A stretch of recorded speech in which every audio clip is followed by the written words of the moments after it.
So we're back on the command line of the CentOS 7 machine, and you can probably see from the umount command that I have just unmounted the data directory. So that was the SDB1 partition that we were working with before, which had been formatted with the ext4 file system. We can now go through and format this with XFS.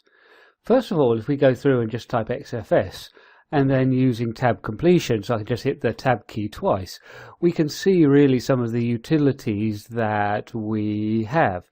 So all of these are going to be added in by the package XFS progs. If you're working perhaps with an earlier version of Linux, you might not have XFS installed by default. This is CentOS 7 and it's our default file system, so we have it installed by default. But you won't necessarily have it if you're working with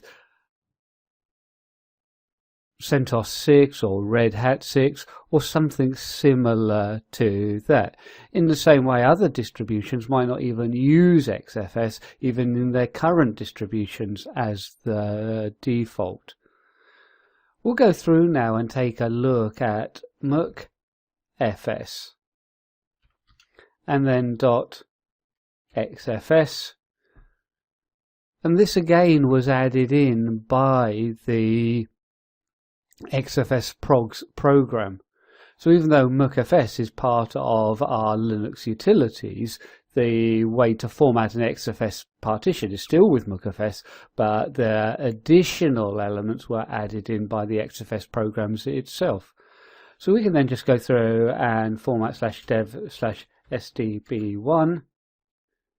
And we can see that, okay, there's a little bit of a warning. So this is a nice safety feature built into the file system, that it can see that there's an existing file system there. Other file systems would just go ahead and overwrite this. So it's just giving me a little bit of warning. So we'll take its advice, and then we can go through and use XFS and then -f.